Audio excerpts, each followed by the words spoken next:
The midterm grade. Hopefully by Monday.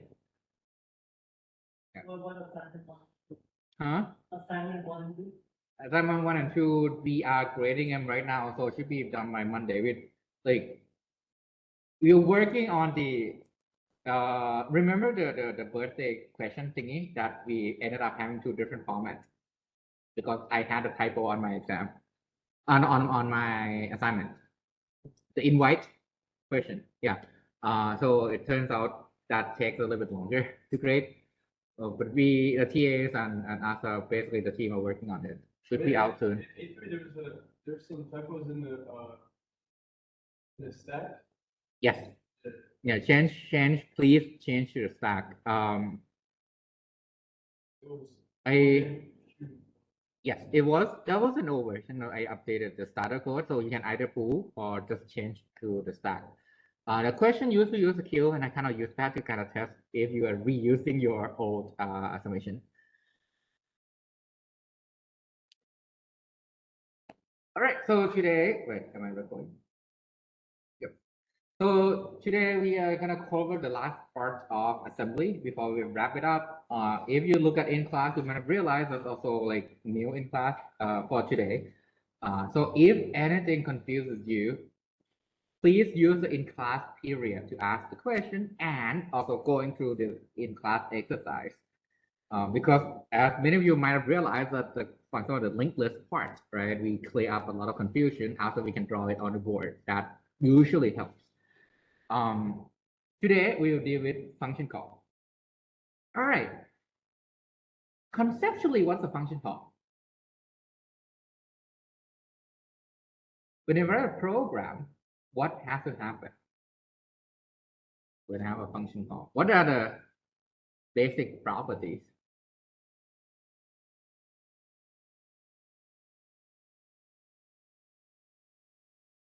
So I can use it to kind of modelize my code, right? To say, hey, this function will handle X and Y and Z. So if you need to do this task, call this function. It takes some input, and at the end of the function, produce some output, a single output back, right? And because everything that you write, ultimately run on assembly, it means that I have to have a way, some systematic way in my assembly so that I can represent function call. All right. So the first thing I have to do, if I want to do a function call, I need to be able to actually do the function call, right? You can use, for example, you think about it, something that looks similar to a jump instruction. I go to that program counter, for example. I not go to that program. I reassign the program counter to the other part of your code, right? This what we call passing the control. And the issue is actually twofold. First, how do I begin the function call? Second, when I finish the function call, how do I know where do I go back to? Because imagine you're running inside the main function. The main function call another function, right? And that function, let's say you're done, you have to resume where you have to resume. Is it at the beginning of your main function or right where you left off? It should be right where you left off, right? You call a function, when the function call is done, you have to resume right where you left off. How do we do that in assembly? Because if you jump, you go and you're gone, right? You jump and you're gone. You just need another mechanism to make sure that when you're gone, you can come back. And imagine recursive function. You gone. All right, let's say you have like 5 nested function call. 1, 2, 3, 4, 5. When you're done with the 5th function call, you have to be back to the 4th function call, not all the way back to the first one. Have to be back to the 4th one. Yeah. So when it's like recursive, does it ever like create shortcuts? The what? Did it ever like create shortcuts? Create shortcut. That's a great question. So in assembly, if you will, you can create shortcut. There are also attempts to optimize the code by creating a shortcut. For example, one thing I can do is, anyone use exception before in Python or Java? One thing unique about exception is it gets thrown right away. So let's say I have a deep recursive function. And let's say I want to get done with it. I know this whole thing is done, but I'm here down the stack of a bunch of function calls.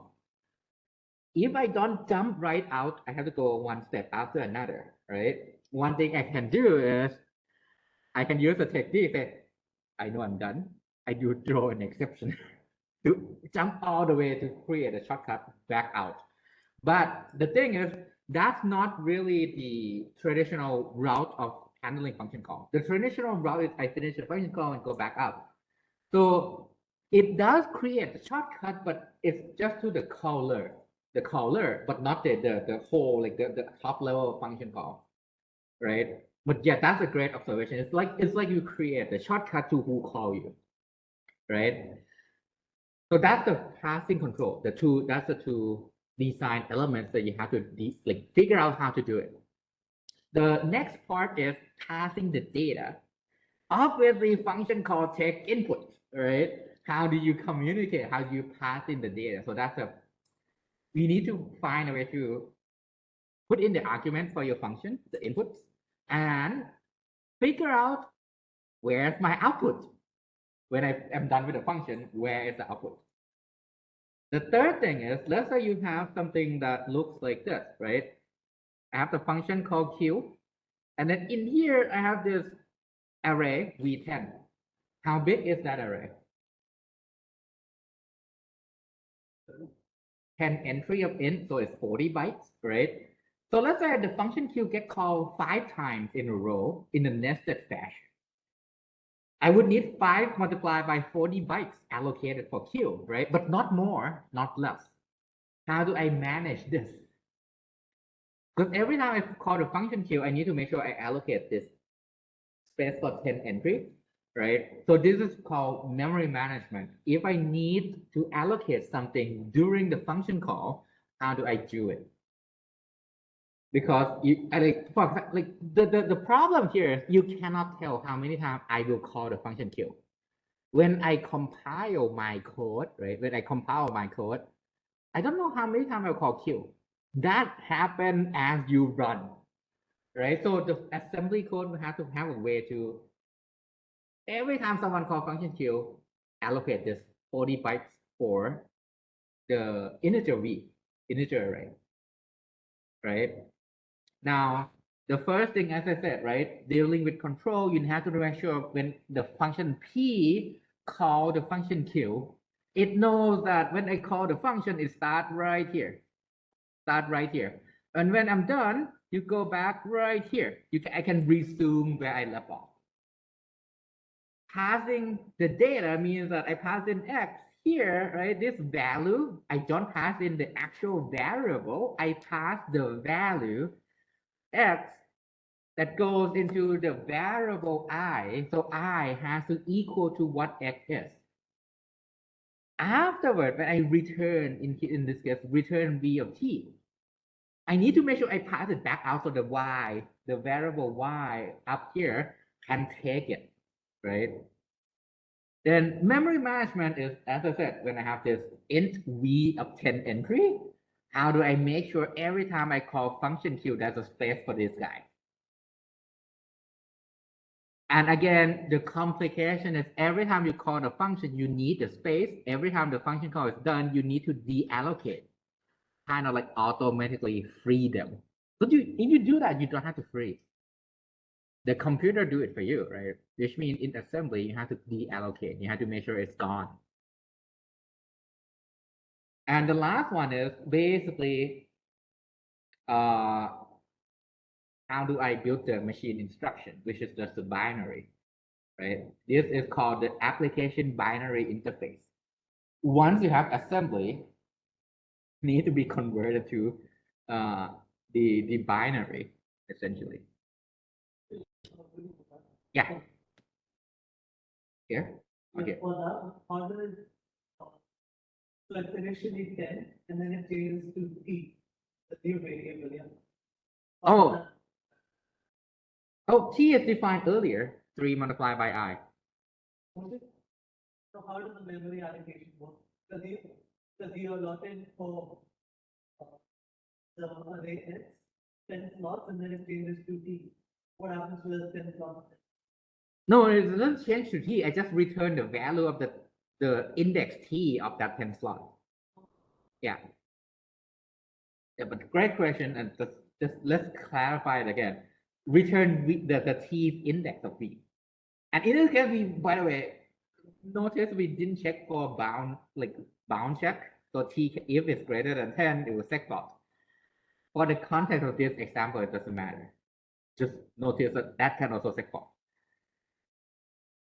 All right. So in x86, hopefully you all love the stack by now, but basically we can implement whatever we need using a stack. Because whenever you have let's say you have a recursive function, the nested function call, right? I can use stack to represent each function call I'm doing, because this is the main function, right? For example, I can do main function at the bottom of the stack. Main function call, I don't know, add, function call add, for example. In here, I do factorial. And I can put things on top of each other. And let's say I'm done with factorial, right? I just pop it from the stack. I can then go back to the function that call myself, which is the add function. When I'm done with the add function, I can pop myself. I should come back to the main function. So it's actually follow what we want nicely. Whenever I have nested function call, I just push on the stack. When the function call is done, I pop from the stack. All right. Now, passing control the data also, that's in the calling convention. One of the examples you've seen already, and you might have the question in mind because we kind of go through a lot of example assembly code. And I said always, assuming that the return value is in where? EAX. Assume that whatever return value you're trying to do here, it has to be put at EAX or RAX, depending on how many bytes you need, right before the function end. That's what we call calling convention. Basically, this is like the agree upon contract between, I guess, low-level developers that say, okay, if I have assembly and the compiler has to compile your function call, please make sure the return value is there. So the function that call me knows that the return value is in EAX. Once you have the calling convention, things get simpler. Now your question about then where's the first input to my function? Where's the second input to my function? You must see it's in RSI and then RAX, not RAX, I think RCX, RDX, right? Why is that the case? Why is the first input in RSI? Why is the second input in RDI? It's a part of the convention. You agree upon that. Hey, the first input will be here, second input will be here, third input will be here. Why do we need that? Simplicity. To make life easier, that say, okay, if I use GCC to compile the code and they have function call, keep it this way. Now here is what the x86 stack would look like. Region of memory will be managed with a stack discipline. Use push and pop, essentially. Your DRAM is that vertical bar here, there. The vertical bar, as I said, your program, when you run a program, is in the memory, right? So that's the code part in that diagram. So your code is there. Then somewhere in DRAM is going to be where your stack is. And when you want to add something to my stack in x86, it grows from like top address, the high address to the low address. Basically, it grows down. Like you push it from this direction. If you envision here, right, the high address and low address, it grows down. And the stack pointer, RSP, It's a special pointer that you can modify, but by default, it should point to the top of your stack. By default, it should point to the top of your stack. You can write an assembly code to play around with RSP. I do not recommend that unless you know what exactly you're doing. All right, but generally it should point to the top of your stack. So the RSP also play with the push and the pop command in assembly. So in assembly, in x86 assembly, you can have the command called push and pop. It basically performs push and pop on the stack. How do you make sure the pointer is always on the top? How do you Make sure the pointer is always pointing to the top? But they're automatically done. That's a great question. Basically, when you start the program, you can assume that the OS would hand it off in the way that RSP point to the beginning location of my stack, the bottommost. Then the way you use the main program, the main function and all the function involved, it would assume that the compiler, which compile your C program, manage the stack correctly and it always point to the top. But if you happen to have to write assembly code on your own, good luck with that. All right, but the discipline, basically, over here, when you have when you have this much low level control, as long as you follow the discipline that you're supposed to follow, it should be okay. So one of the discipline is RSP should point to the top of your stack so that when you have push and pop, it still works the same way as you intended. All right.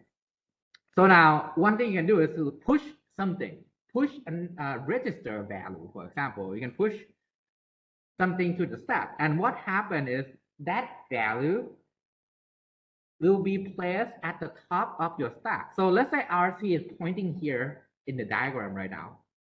The first thing that happened, I would subtract RC by 8. Why 8? Push Q is 8 bytes long. So I need to make a room for 8 bytes so that I can put the value into it. All right.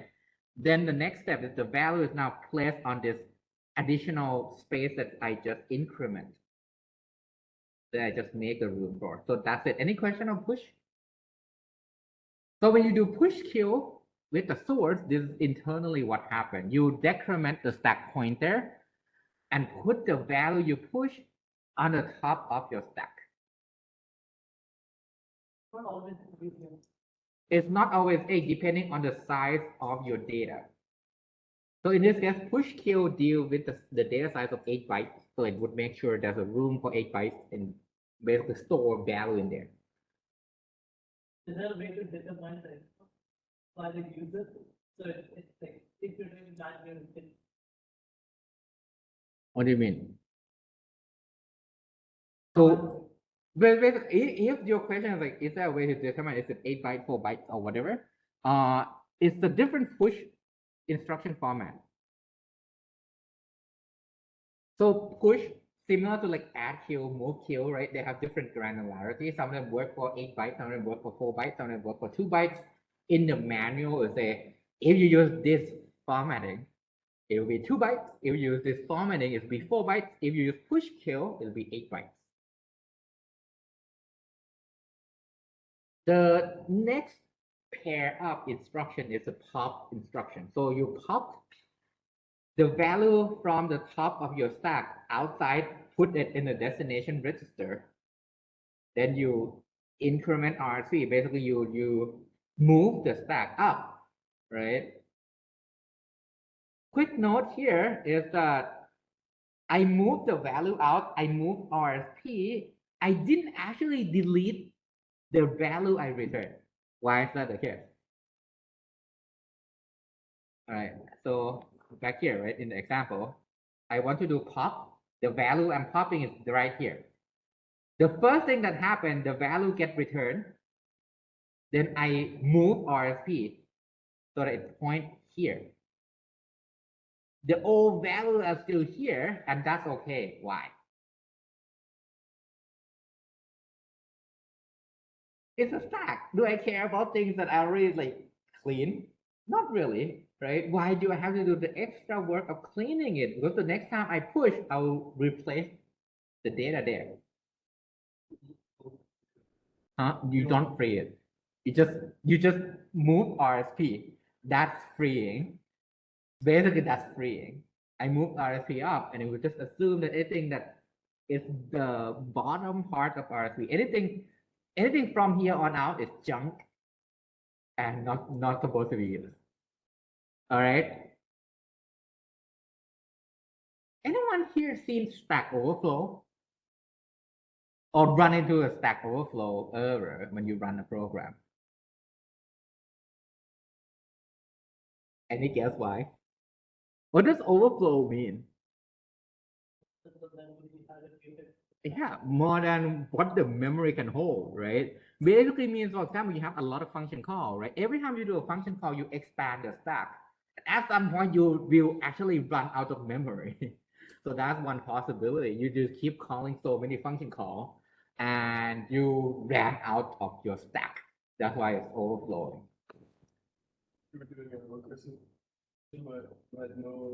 Exactly. Yep. Let's say you do Fibonacci of like 1000, you might, and doing recursive fashion, right? You might be running into Stack Overflow.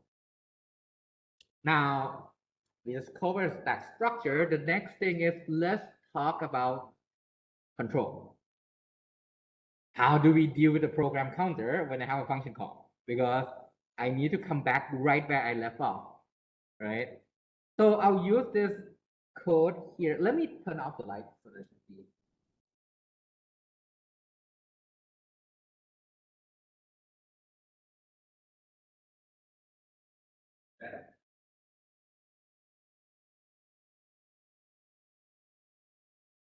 Right. Awkward silence probably means not that much better. Well, the gist of it is I have a function call. The top function, the yellow function called the green box here, down there. And the box, what it does is it multiplies the two inputs and return. Okay. You will notice one thing here is that there's a new instruction call Q.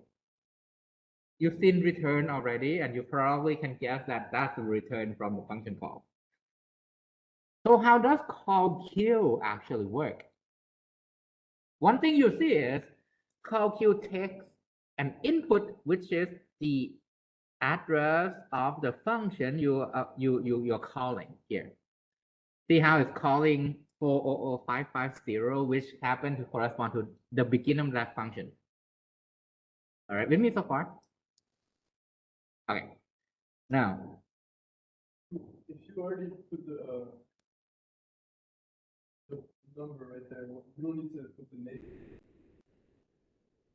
yes, yes. The label here with the bracket is like kind of the compiler when you want to dump the assembly code generated by GCC, it checks that for your convenience basically. So the discipline is when you call a function, use call Q with the address of the function you want to call. At the end, use return Q, RETQ, to return from a function call. Any questions so far? Basically, when you want to do a function call, use the command call Q with the address of where you want to call the function. And when the function call ends, use return Q, RETQ, to return from the function call. And we are about to explain what happened next. But here's the guideline. When you write assembly, call Q, return Q, call Q, return Q. Wait, so call Q for calling the function. Yes. What is the input for the function? Like the address of the function. Think of it as a function pointer. It points to the address. No, like, so factorial sending. Yeah. How do we where the 10 in this? Great question. We are about to go into that next. Now let's assume we just need the function name first. All right. You just need the function name first. So here, I call the function. All right. And this is actually what happened. When you want to do a function call, you just do call followed by the label. So if it's a 64-bit machine and your address is 8 bytes for the machine, you do call Q with the label like mul2 in the earlier example, or just the flat address works as well. Return when you're done, RET. And depending on the size of your instruction, right? Most of the time you do RETQ, which is a 64-bit chip, x86. RETQ deal with the 64-bit machine. What actually have to happen is, we are about to explain that next. When you call Q for the first time, right? When you do the call Q, remember RIP is our program counter. This is, it points to where we are. It points to where we are. So where we are is 400544. 400544 depends, happens to be this line. All right, with me so far. Right now, program counter points to that line. That line want to do call Q. The next assumption is, this is my stack pointer. The stack pointer points at 120. It means that that's the top of my stack. All right, with me so far, we have the top of the stack. And we have right now the program counter pointing to call Q. The next thing that has to happen, first of all, when you finish call Q, the program counter has to point to where? Not the next line, literally, not 549. It needs to point to this line, right? Because it's basically trying to call that function. So the program counter, this guy, has to take 400550. So that's the first thing that has to happen. Now, my next question is, how do I know where do I jump back to? How do I know that once I'm done with this, jump back right here at 400549? What should be my trick? Point for the call queue, so it knows when to return. So something like that. Your answer, right, which kind of go along the line of the actual answer is, we need to make sure we can point back by having the reference being stored somewhere, right? We just happen to have the stack. So what we can do is put that on the top of the stack. Put that on the top of the stack. So whenever you see call Q, you put in the return line on the top of the stack. So in here, I just need to make sure I have 400549 on my stack, right? And then make sure RSP points here. That's the top of my stack. That's the new top of my stack. With me so far. The job that I have to do is, when I do call Q, the program counter has to be updated so I can run the next line, the first line in the function call. But because I go to the first line in the function call, I have no way to go back to the old line. So before I begin, I need to store, once the function call ends, where do I jump back to? So when you call Q, so I'm going to proceed through the slide so you see some changes here. The first change that you see is, the location of where do I have to jump back to is now on the top of my stack. All right, so that's the first change. With me so far? The second change is program counter correctly point to 400550. All right. So this means I can run the function call. And once I'm done, let's say I keep running and I hit this line. I keep running and I hit the last line of my function call and I see return Q. I see return Q. My task is to resume right where I left off, right? So what I can do easily is say, okay, I know where I left off is right here. So I just need to make sure this guy goes here. Then I update this guy so it becomes 0x120 again. So it points to the correct top of the stack. Think of it as you're popping the stack, but then the value you pop go to the program counter, or RIP, instruction pointer, in the x86 naming. All right. Any questions so far? might be a simple question, but is there any reason why it's 18, 20, then 28? No, it's just a random number we pick. Yeah, it's a great question. Though. There's no, it's just like the number that we pick as an example. Huh? How big is the stack? So usually for each of the system, you can kind of configure the size of your stack. When you run the program, the OS will manage that, hey, that's the stack that you can work with. And when you switch to another program, the OS also has to manage kind of like the switching overhead of here's a new program that you're running. All right, so basically after you do return queue, you're back in the next line in the original function call, and you can now proceed onward, right? We're done with passing the control, okay? We are done with passing the control. We can call the function. Now, follow through with your question, which is, I have factorial of 10. How do I know 10 was being passed in, right? That's passing the data. Passing the data is actually much simpler than you think. It just says we need to develop some convention, and it turns out the convention is first input goes here, second input goes here, third input goes here, fourth input, fifth input, sixth input goes here. Anything more than the sixth input, argument number 7, 8, and whatever, the rest will be in the stack. It's as simple as that. All right. So the first 6 arguments to your function call, which should cover most of your program. Most of the time, you don't have more than 6 arguments, 6 inputs. Will be in RDI, RSI, RDX, RCX, R8, and R9. Now, your question would be, I have factorial of 10. I know that when I call the function, RDI has to have the value 10. Who did that? The caller or the callee? Someone has to do it.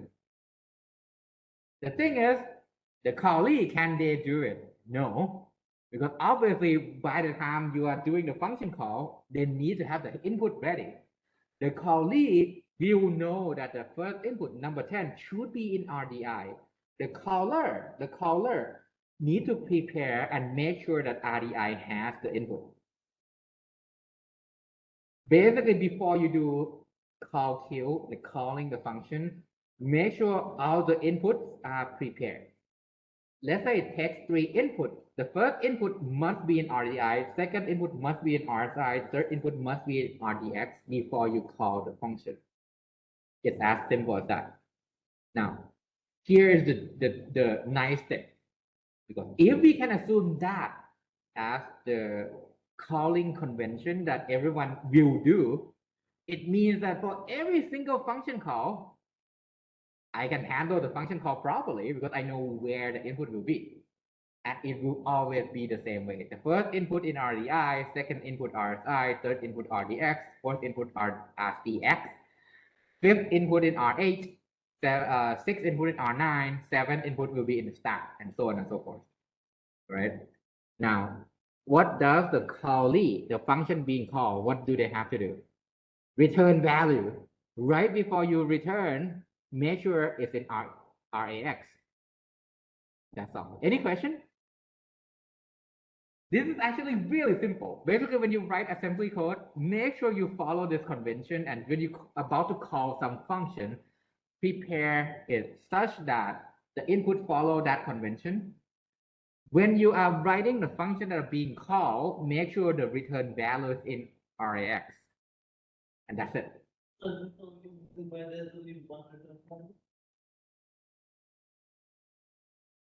If you want more, I guess you can change the convention, right?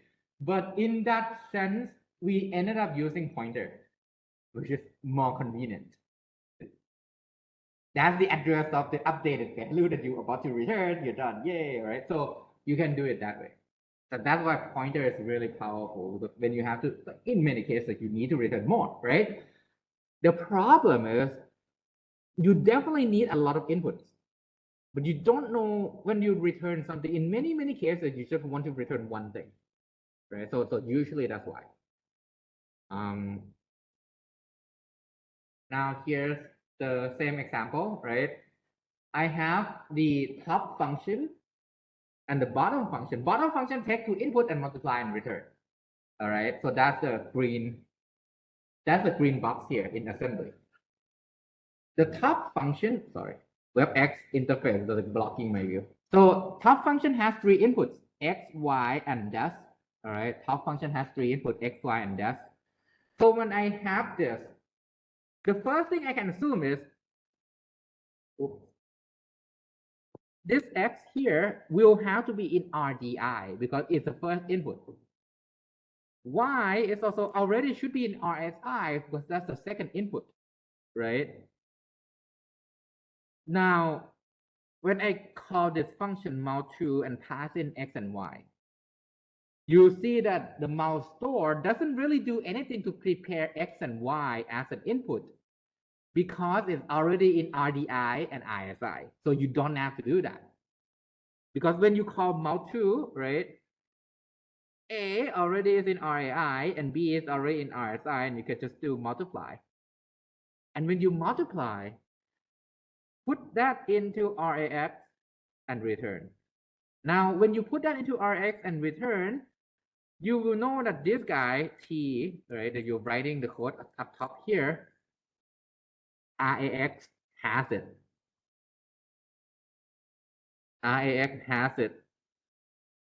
So the next thing you have to do, you just do star dash equal T, right? Star dash happen to be in RDX. The first thing you do is put that into RBX, put that into RBX. Then you use this address and store the value T at the address where desk is pointing. Again, when I call the function, in this case, A and B, A has to be in RDI, B has to be in RSI. You will see that the function that called this guy doesn't have to prepare the input because the input is already in RDI and RSI in the way that you already have it. If you don't have that, make sure you move the input into RSI and RDI for in that fashion, based on the calling convention. All right. What is this do? Oh, it just here is that a sample code that returns, like I take an address and I want to make sure whatever is being multiplied is stored in that address. So one thing you can do is instead of doing star dash equal T, you can do return T. And then the caller of mouse store will do whatever do that. In this case, I know that I want to store T in that location. So what I do is I say star dash equal T.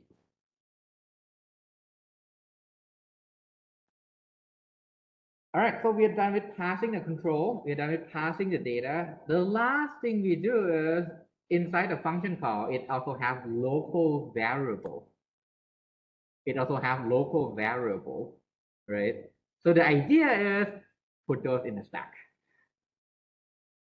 All right, so let's do a quick 10 minutes break because I feel like you guys are passing out already.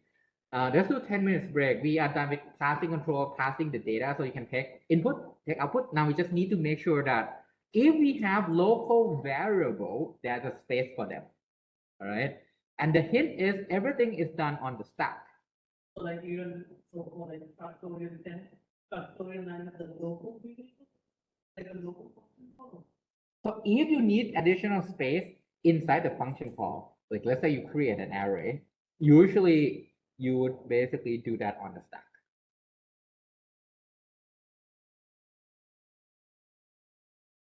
All right, so let's do a 10 minutes break. We'll be back at 12:55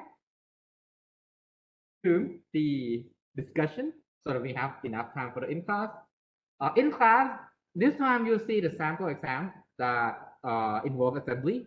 So try it out. That will be kind of like the flavor that you see on your exam.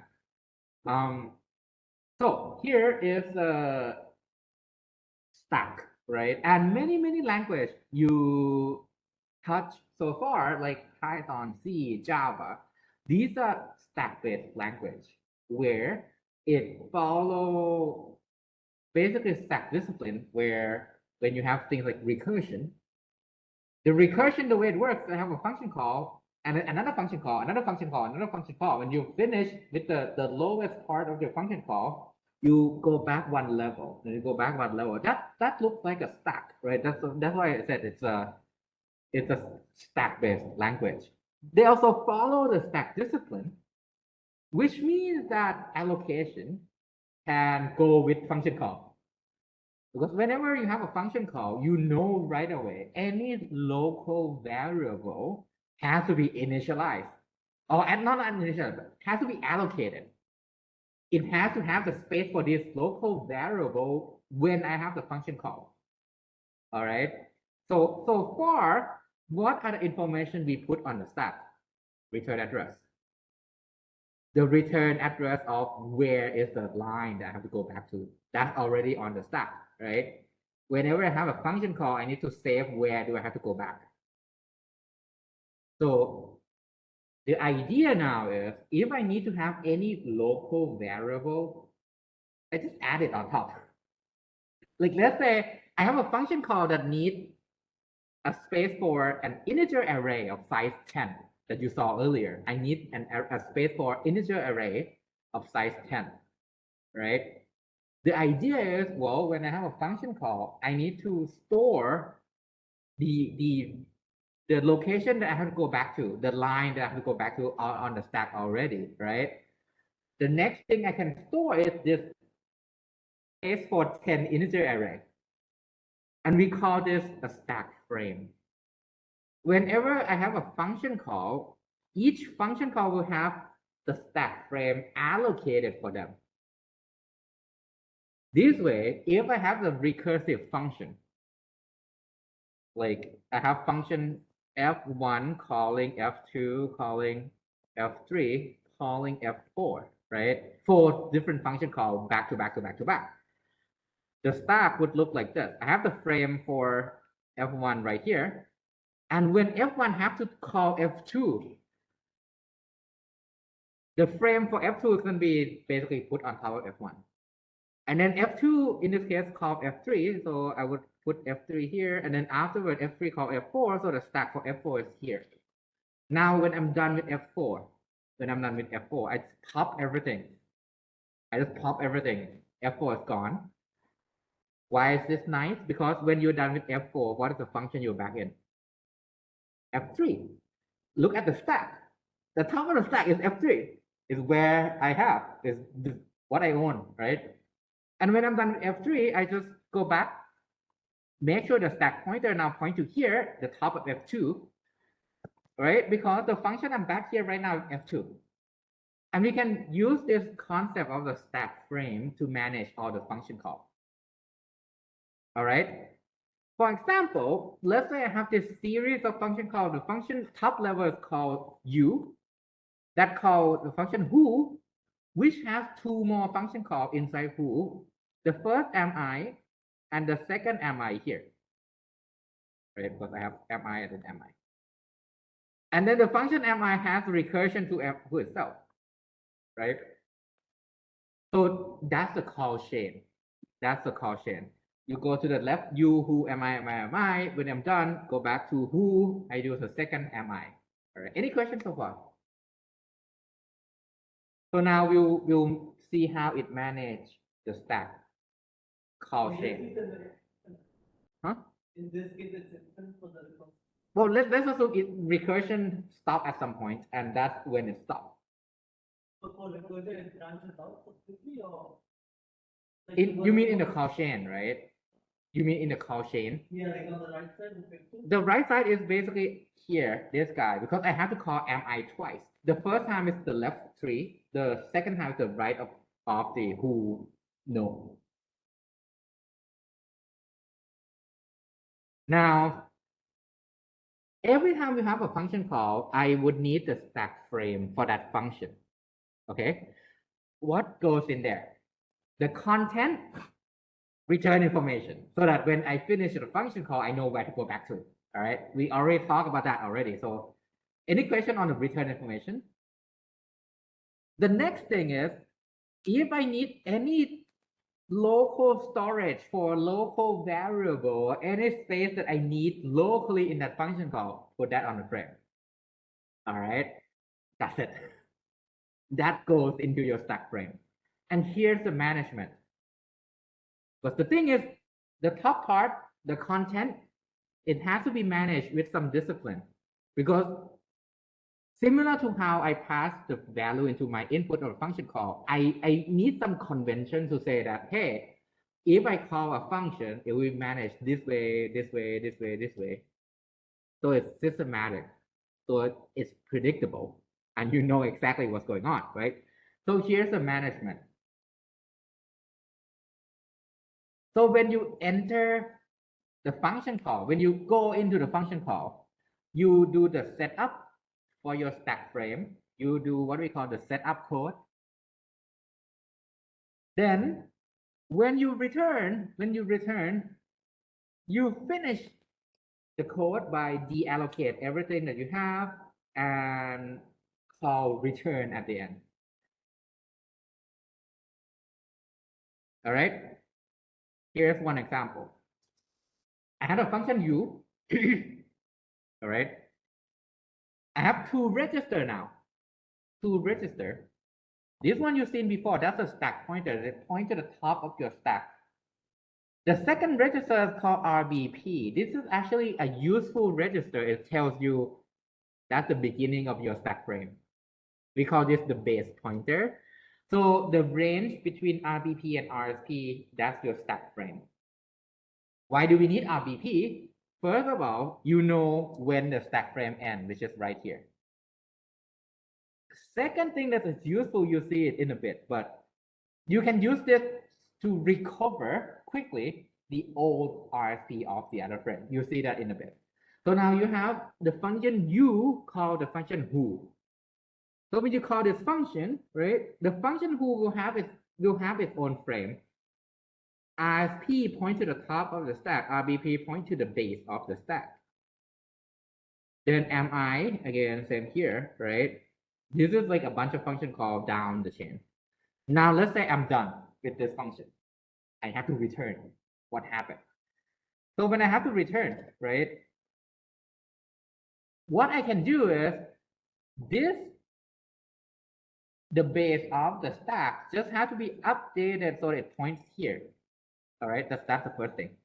The second thing is this guy has to be pointing here, which is basically RBP plus 8, right?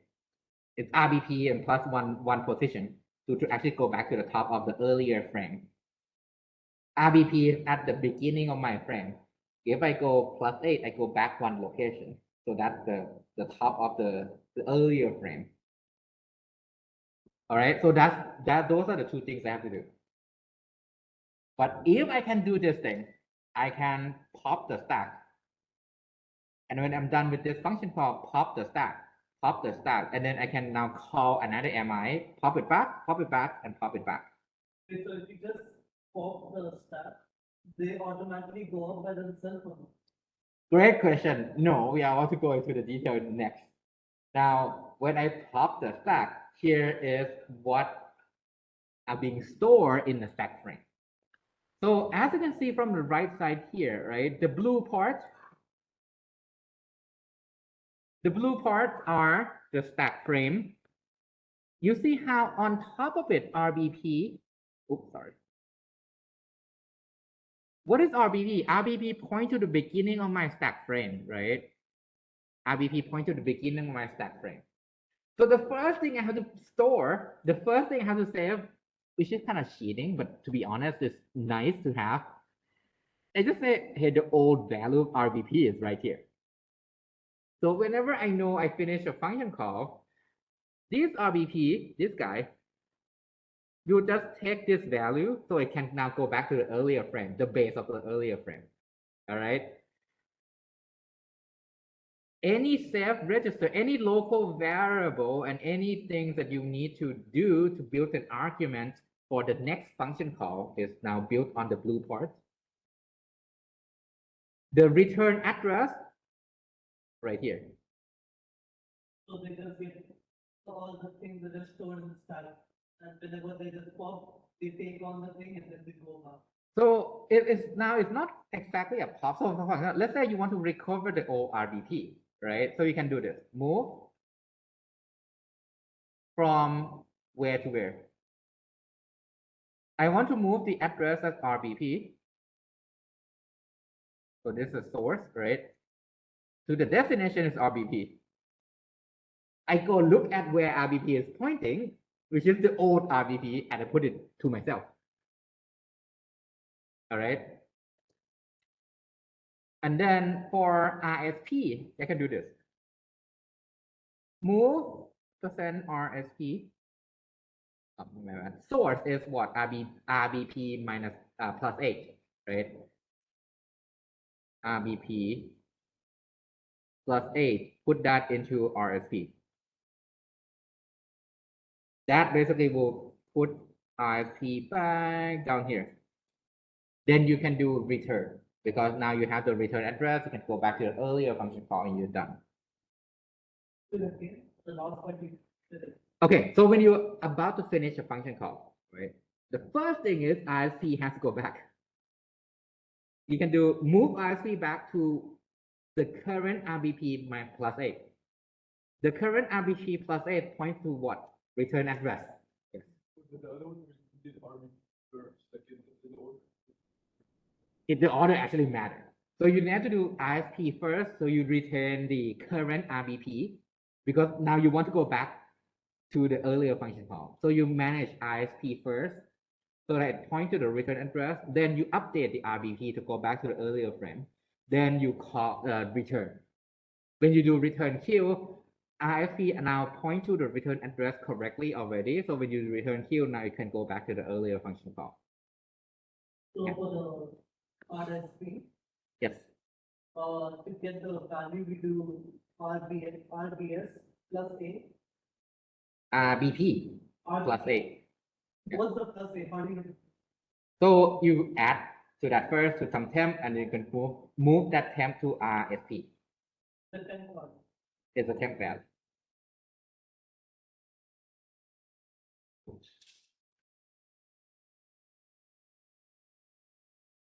The next thing is, so let's say, do you mind if I clean up the slides a little bit now that we understand at least RSP and RBP now? Okay.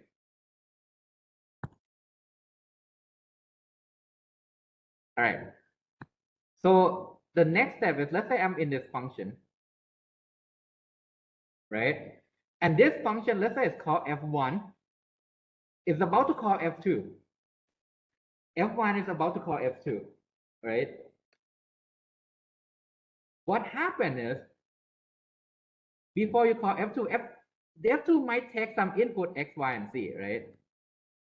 So you need to put X into the RDI, ISI, and all those things. And let's say it takes more than 6 input. Let's say it takes 8 input. There are 2 more that have to be on the stack, right? 2 more that have to be on the stack. It's being put here. Basically, the 7, 8, 9 input to F2, the function you're about to call, you built it, put it there before you call the function. All right. And that's it. Any questions so far? Now, when you enter the function call for the first time and see local variable, any local variable, put it here. Use that space to allocate the local variable, and then when you're about to call the next function, prepare the arguments by adding more to the stack, call the function. Okay.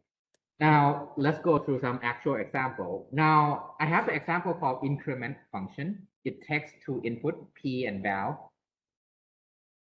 As the calling convention dictates, P, the first input, will be in RDI. Val will be in RSI. Okay.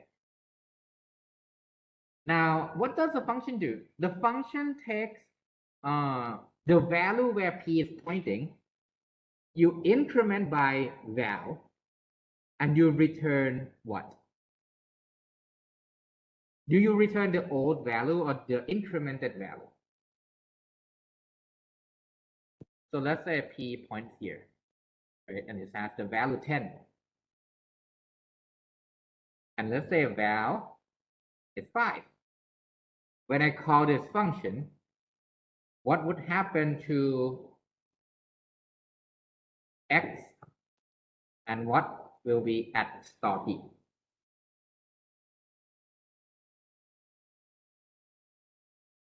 All right. To test, run it line by line. So the first line said long x equals star P. What's star P right now? Where's P is pointing at right now? What's the value? P points to 10, right? So x equals star P means that x is gonna equal 10. Then y is gonna equal to x plus val, so it's 10 plus 5, right? So y is gonna be 15. And what you do is here is wherever P is pointing, update this guy so it becomes 15. But you return x. Right? With me so far. This function returns the old value of P, where P is pointing, return the old guy.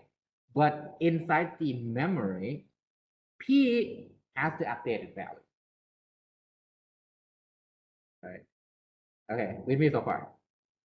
Okay, cool. This is the assembly implementation. I put RDI is P, right? Parenthesis RDI means that I go to where P is pointing at, take the value there at that address. Put that into RAX. So now RAX already has star P. So in this case, if the value is 10, RAX will have the value 10. Okay. Add Q, I add RAX with RFI, which is Y. Y equals X plus val. So this, in this case, RSI has 15, 10 plus 5. The next line, I put 15 back to where RDI is pointing. RDI is pointing, RDI is P, this location. So I update from 10 to 15. Okay, because RSI huh? already has the value 5.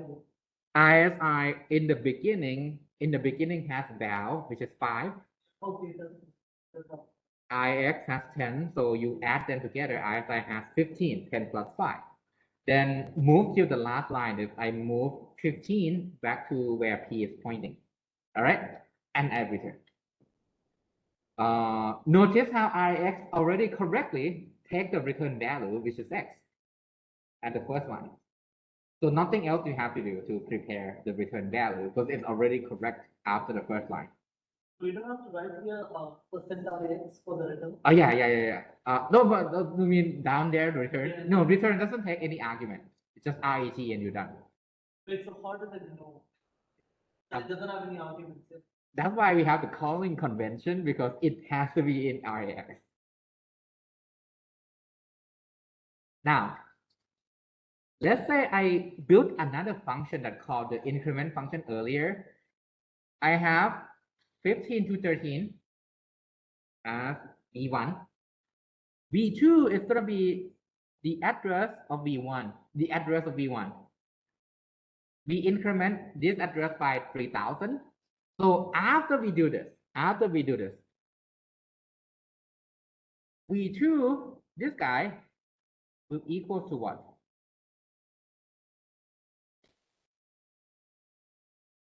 Increment return the old value, right? So what's the old value? 15 to 13. So V2 is going to be 15 to 13, but then V1 will have 18 to 13.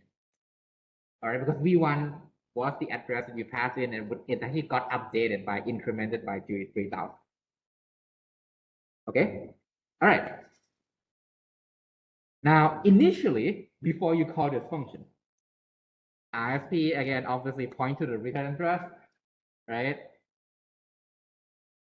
The first step of this is RSP is right here. This is like old RSP, right? You see the first thing I do, subtract RSP by 16. I did make this go down to position, down to here, which is unused right now. All right. Then I move 15 to 13 to this is RSP plus 8. So RSP is right here. RSP plus 8 is here. Right. So the first two lines in my assembly basically put 15 to 13 right here. Right. With me so far? Now let's do two more lines. We have 15 to 13 right here. Then I move 3000 into ESI. Why is that the case? I'm preparing the input. RDI will have address of V1. RSI will have 3000. So over here, this is RSI. RSI is like 8 bytes version of ESI, so it's still 3000. Then I do LEAQ on 8 plus RSP. 8 plus RSP is this guy. I take whatever this value here, right? And the address, actually, let me erase this.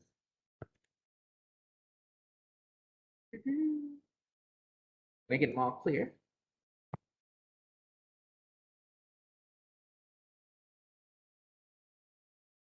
LEAQ compute the address dictated by this. So this is 8 plus RSP. So now RDI will have RSP plus 8. We'll have that address. RSP plus 8 is the address of V1. Right? So now we're done with preparing the input for my function call. RSI has the correct value, which is the second argument, 3000. RDI also has the correct value, which is the address of V1. Okay. Now we are ready to call the function. See how this function has to prepare the input for the calling function. Okay. Now the next line is, well, quick note, first of all, I can use ESI here because 3000 is within 32 bits. So there's no need to use 64-bit version because it's simpler. LEAQ, we use it literally to compute RSP plus 8. All right. Now let's call the function. So we do call increment. Let's skip over what the function is actually doing. When we call this function, right? Remember the increment function update this guy. It will update this guy, all right? By what? By adding 3000 to it because the input is 3000. So after I call the function, this will get updated to 18 to 13. 18 to 13, right? Now, once I call the function, the next line I do is say add 8 RSP into RAX. After I call the function, what is RAX? In the C code, is it V1 or is it V2? IX, the return value. The V2, which is 15 to 13, the original number, right? So over here, IX is my return value, right? Then what I do is this is 15 to 13, right? IX is the return value. This guy has this 18 to 13, right? I go to that address RC plus 8, take the value here, add them together. Because what I want to do at the last line, I want to do V1 plus V2. All right. So I'm doing right now V1 plus V2. Where do I store the result in? RAX. Why is that the case? Because that's the guy I'm returning. So I should put it in RAX. So I'm basically adding 15 to 13 and 18 to 13, put that in RAX. Are we done? We are almost done. The last thing is right now RSP point to some invalid location. right? Before I call return, I need to make sure RSP points back here at the return address, right? So the last line, you see that I just add RSP with 16. All right. And when you're done here, IX has a return value, which is V1 plus V2, which is 15 to 13 plus 18 to 13. Then RSP points here, which is the return address correctly. So you can return to the correct line where you where we call this function. All right. Any questions? What would happen if you flip it? If you do add at the start and subtract at the end? Oh, you flip the For the start. the 16 thing, right? That means that originally it's here, RSP, right? If you subtract first, you basically make RSP point earlier in the stack, which is owned by someone else. In this case, you want to use the empty portion of your stack. That's why you first add it. Subtraction, because the stack goes down. So when you subtract, yeah, when you subtract, right, that's like, okay, that's the room I can play with. I want to store whatever I need to store here. And then the add at the end, make sure RSP is going back to the return address. What difference will it make if you don't have the dollar sign? The dollar sign 16. Okay. It wouldn't work because basically when you want to specify constant, put dollar sign in front. It's just as simple as that. That's how you annotate constant in assembly. All right. Is it more clear now? Awesome.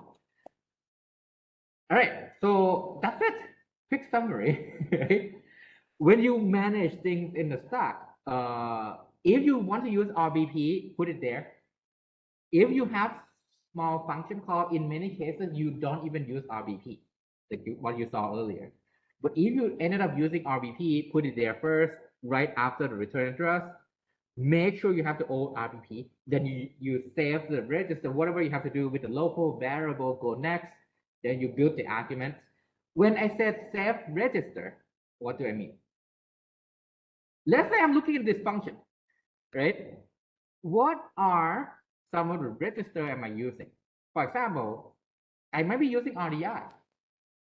And before I call the next function, maybe I want to save RDI on the stack because I don't know what the function I'm calling, whether they use RDI or not. Because if they happen to use RDI, you overwrite the old data. So sometimes if you have a complex function call, save the register that the function you're calling might be using. So that's it for the assembly today. We're actually done with assembly. The next thing is check out in class 8 on the canvas. Please at least take a look. I know it's like you still have 30 minutes and you might be like having exam on other class and whatever. Feel free to head out if you want to, but do check out the in-class because that's assembly. And right now it's like basically 30 minutes Q&A on assembly. All right. Once you try out this thing, you have more questions popping up. So that's a good time to like double check what's going on. Quick note with this is what we cover is a 64-bit version. In the 32-bit version, some calling convention doesn't use RDI and RSI. The first argument will always be on the stack. So those kind of code also exist that say, hey, when I call a function, the first argument is already on the stack. We don't use RSI, we don't use RDI. So those code exist, especially in the 32-bit version of the assembly. All right? This one is the final use. Huh? That's documented. Yes.